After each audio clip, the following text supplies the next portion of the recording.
我一共帶咗18個同學啦，當中有11個男同學，7個女同學。Hi。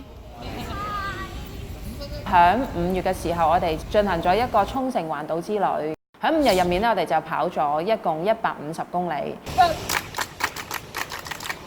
與夢同行，即係咁熱情嘅夢咧，即係咁有熱誠嘅夢咧，係好後生先做到，所以咧我要做，因為我覺得我自己仲後生。只想會有日可能與你共乘的身份，要回望這生也有你陪襯。我想佢哋透過呢個活動對自己有個好肯定，就係我哋都得嘅，即係我哋讀書唔叻啫，或者我哋其他嘢唔叻啫，但係我哋有一啲嘢係比別人優勝嘅。1、2、3，加油！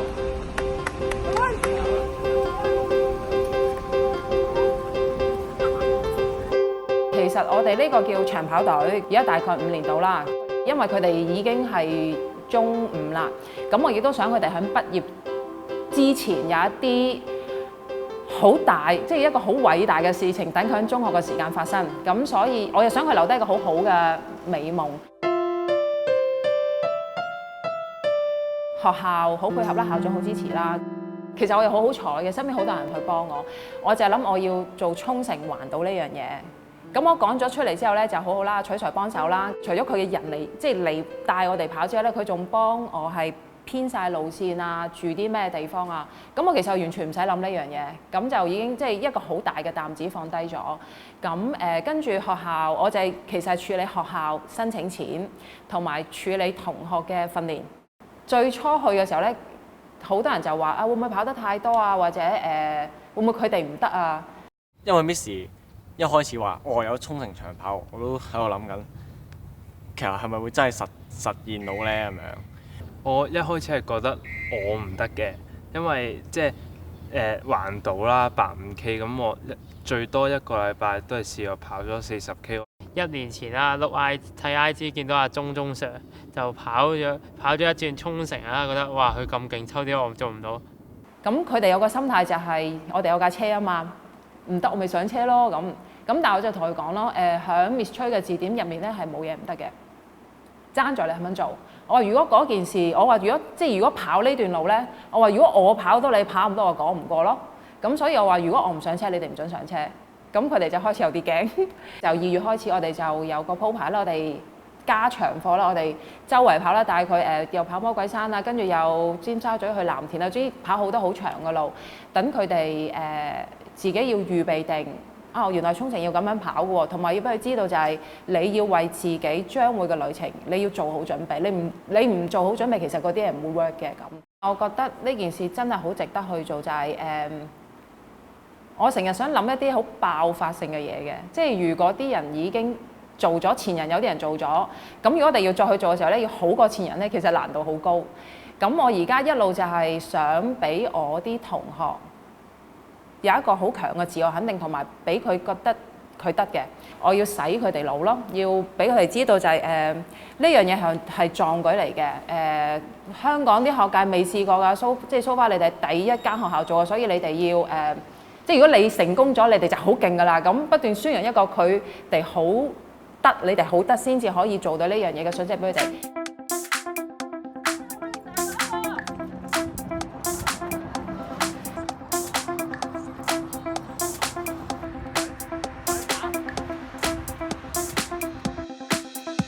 因為咧呢啲咁嘅環島跑，其實我哋當中冇任何獎項啦，冇任何競爭嘅成分。每一日嘅路程，佢身體嘅狀態改變，跟住佢心態嘅諗法嘅改變。咁我估完晒5日之後咧，其實佢哋每個人都有唔同嘅得着。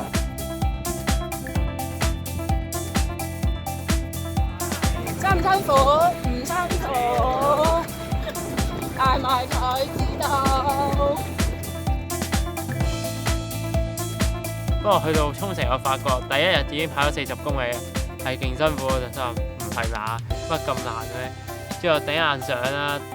第一日啦，就係好曬嘅，曬完之後咧，你要落雨啦，跟住落完雨之後咧又出太陽啦，跟住嗰下其實個身體咧，即係覺得好辛苦咯，即係想點啊！即係你一係就唔好落雨，一係就唔好咁曬，即係覺得好辛苦，好似頂唔順咁樣啦。即係係未即係喺香港啦，未試過會即係一日之內會經歷咁多嘢啦。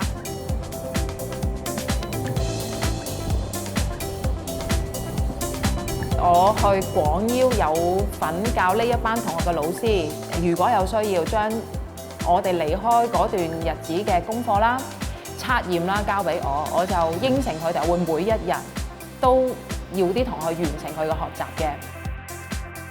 我哋喺個酒店嘅大堂，因為啲房好細間，咁就分咗3堆，咁佢哋真係好乖，坐晒喺地下趴喺度做，嗰個畫面好靚。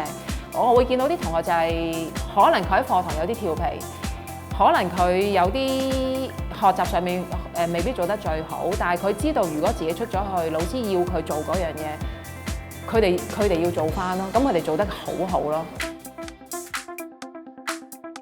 有一段時間係隻腳好痛啦，要上車去冇得跑啦。我嗰陣時係真係好唔開心嘅，因為望住出面全部人都可以喺出面跑，但係我就只可以喺架車上面睇住佢哋跑，我同唔到佢哋一齊經歷嗰種痛即係嗰種辛苦。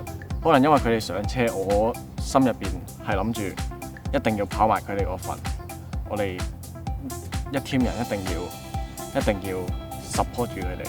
要係咯，好似馬丁咁講，要孭住佢哋跑。因為我自己本身咧嗰一日咧，其實係有少少唔舒服嘅，即係有少少頭痛啦，跟住就好想放棄啦，但係即係最終就冇放棄到，因為啲人即係大家都好辛苦，但係即係冇一個人話想過放棄，所以就即係最後都堅持住啦。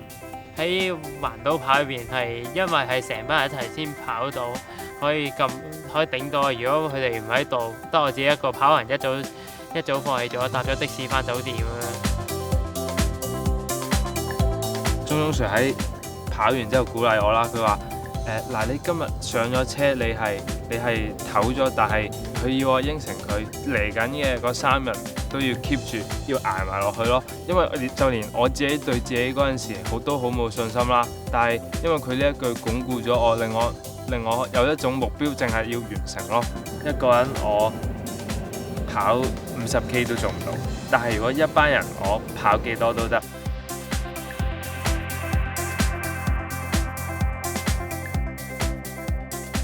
最大嘅得着我就覺得唔係佢哋話跑到30公里、跑到150公里呢樣嘢，而係佢哋知道自己嘅長處短處，佢哋會去學識去幫助別人，佢哋更加了解自己需要啲乜嘢。由第一、第二日，佢哋可能好輕敵啊，好輕視呢幾十 K 啊，我搞得掂，或者係我跑完第一日啊，我跟住我第二朝起身再跑第二日咪冇事咯咁樣。去到第3日開始啦，咁佢哋就開始 DOMS 啦，開始攰啦，有唔同嘅症狀出咗嚟啦，咁佢哋就會更加去留意身邊啊，原來我係食嘢食唔夠，我係唔夠孤單，我係需要一個同伴喺側邊陪住。咁我覺得呢啲係我就算我講1萬次、1000次、1萬次都好，你唔聽就係唔聽嘅，係需要自己嘅親身經歷。而呢啲親身經歷就係啱啱正喺嗰5日嘅旅途入面，佢哋每個人都經歷咗。加油！環島完成呢個沖繩環島跑啦，係好辛苦嘅，但係好值得咯，我覺得，因為係對於一個初次跑環島跑或者中學生嚟講係一個奇蹟咯，我覺得係。